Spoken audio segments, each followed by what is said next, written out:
The Crusades, the Mongols, and the Moors. Just before the end of the 11th century, the Byzantine Emperor Alexis I desperately called for assistance from other Christians and other Christian states in Europe to protect his empire against the invading Seljuk Turks. As part of his appeal, he said that the Muslims were desecrating Christian shrines in the Holy Land and molesting Christian pilgrims en route to the shrines. In actuality, however, the Muslims had never threatened the shrines or cut off Christian access to them. But tension between Christendom and Islam was on the rise, and the Byzantine emperor's appeal received a ready response in Europe. Beginning in the year 1096 and continuing into the 13th century, a series of Christian raids on Islamic territories, known as the Crusades, brought the Holy Land and adjacent areas on the Mediterranean coast from Antioch to the Sinai Peninsula under Christian rule. At first, Muslim rulers in the area were taken aback by the invading Crusaders, whose armored cavalry presented a new challenge to local warriors, and their response was ineffectual. The Seljuk Turks by that time were preoccupied with events taking place farther to the east and took no action themselves. But in 1169, Sunni Muslims under the leadership of Saladin, vizier to the last Fatimid caliph, brought an end to the Fatimid dynasty. Proclaiming himself Sultan, Saladin succeeded in establishing his control over both Egypt and Syria, thereby confronting the Christian states in the area with united Muslim power on two fronts. In the year 1187, Saladin's army invaded the Kingdom of Jerusalem and destroyed the Christian forces that were concentrated there. Further operations reduced Christian occupation in the area to a handful of fortresses along the northern coast. Unlike the Christians of the First Crusade, who had slaughtered much of the population of Jerusalem when they captured the city, Saladin did not permit a massacre of the civilian population and even tolerated the continuation of Christian religious services in conquered territories. For a time, Christian occupation forces even carried on a lively trade relationship with Muslim communities in the region. The Christians returned for yet another try a few years after the fall of Jerusalem, but the campaign succeeded only in securing some of the coastal cities. Although the Christians would retain a toehold on the coast for much of the 13th century, Acre, their last stronghold, fell to the Muslims in 1291. And although they retained many of the cities on the coast for much of the 13th century, they were no longer a significant force in the Middle Eastern affairs. In retrospect, the Crusades had only minimal importance in the history of the Middle East, although they may have served to unite the forces of Islam against the foreign invaders and thus created a residue of distrust towards Christians that still continues on to resonate throughout the Islamic world today. But outside of that, far more important in their impact were the Mongols, a pastoral people who swept out of the Gobi Desert in the early 13th century to seize control over much of the known world. We will talk about them later. But beginning with the advances of Genghis Khan in northern China, Mongol armies later spread across Central Asia, and in the year 1258, under the leadership of Hulegu, brother of the more famous Kublai Khan, they seized Persia and Mesopotamia, bringing an end to the caliphate at Baghdad. Unlike the Seljuk Turks, the Mongols were not Muslims, and they found it difficult to adapt to the settled conditions that they conquered or that they found in major cities in the Middle East. Their treatment of the local population in conquered territories was brutal. According to one historian, after conquering a city, they wiped out not only entire families but also their household pets. And destructive to the economy they were.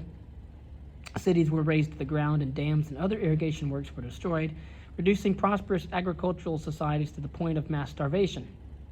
The Mongols advanced as far as the Red Sea, but their attempt to seize Egypt failed, in part because of the effective resistance posed by the Mamluks, a Turkish military class originally composed of slaves, who had recently overthrown the administration set up by Saladin and seized power for themselves. Eventually, the Mongol rulers in the Middle East began to assimilate the culture of the peoples that they had conquered. Mongol elites converted to Islam, Persian influence became predominant at the courts, and the cities began to be rebuilt.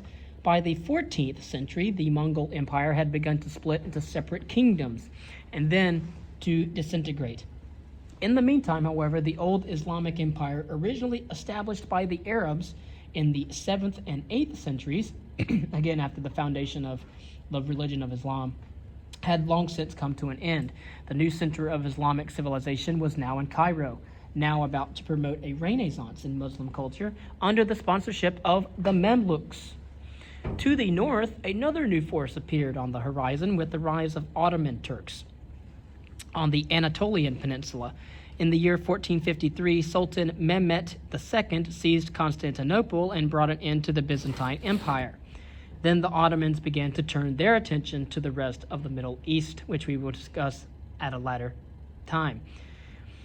A note on Andalusia.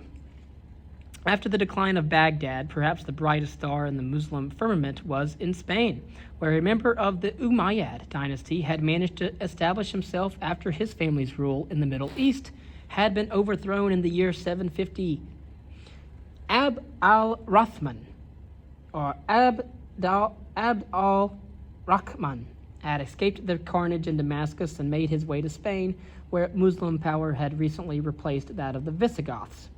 By 756, he had legitimized his authority in southern Spain, known to the Arabs as Al-Andalus and to Europeans as Andalusia, and taken the title of Emir, or commander, with his capital at Cordoba. There he and his successors brought to build a vibrant new center for Islamic culture in the region. With the primacy of Baghdad now at an end, Andalusian rulers established a new caliphate in 929.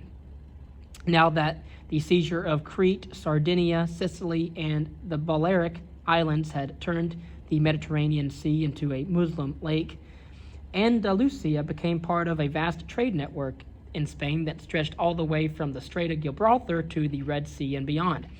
Valuable new products were introduced to the Iberian Peninsula, and so therefore they were indigenous, including cotton, sugar, olives, citrus, and the date palm.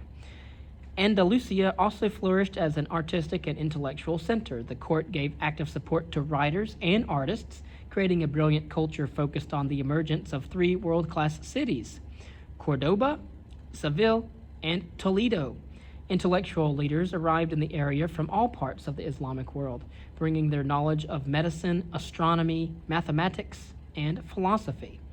With the establishment of a paper factory near Valencia, the means of disseminating such information dramatically improved, and the libraries of Andalusia became the wonder of their time. One major reason for the rise of Andalusia as a hub of artistic and intellectual activity was the atmosphere of tolerance in social relations fostered by the state. Although Islam was firmly established as the official faith and non-Muslims were required to pay a special tax and prohibited from proselytizing for their faith, the policy of convivencia, or commingling, provided an environment in which many Christians and Jews were able to maintain their religious beliefs and even obtain favors from the court. Unfortunately, the primacy of Andalusia as a cultural center was short-lived. By the end of the 10th century, factionalism was beginning to undermine the foundations of the emirate. In 1009, the royal palace at Cordoba was totally destroyed in a civil war. 20 years later, the caliphate itself disappeared as the emirate dissolved into a patchwork of city-states. In the meantime, however, the Christian kingdoms that had managed to establish themselves in the north of the Iberian Peninsula were consolidating their position and beginning to expand southward.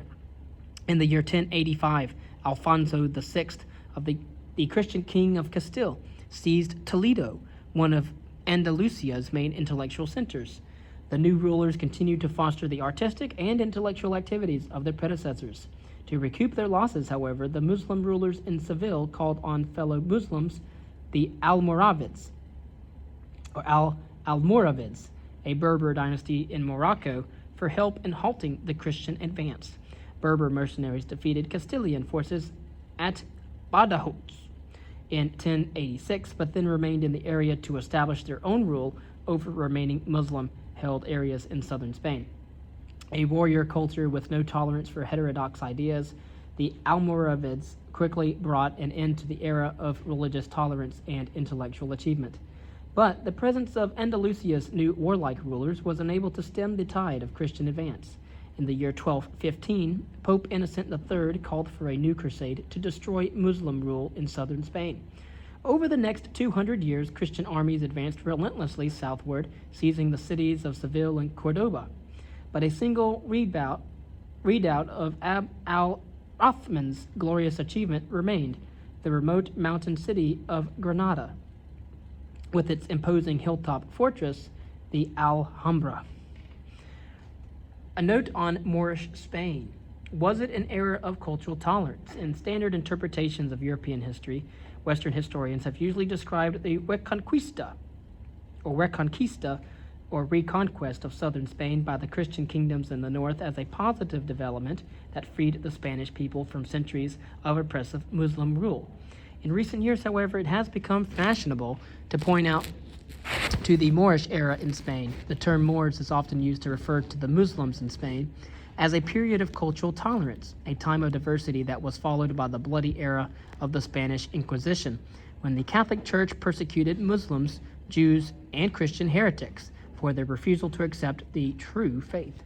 This interpretation has been especially popular since the terrorist attacks in September of 2001, as revisionist scholars seek to present a favorable image of Islam in order to counter the popular perception that all Muslims are sympathetic to terrorism against the West.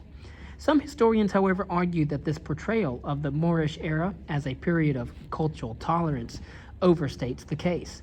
They point out that even under the relatively benign rule of Abd al-Rahman, true religious tolerance was never achieved, and that, in any case, any such era came to end with the arrival of the Almoravids and the Almohads, a Berber dynasty that supplanted the Almoravids in Andalusia in the 12th century. For historian J.S. Eliot, the era was at best one of the cultural interaction, which was eventually followed by a hardening of attitudes on both sides of the cultural spectrum. If there was an era of religious diversity in Spain under the Muslim rule, it was extremely brief.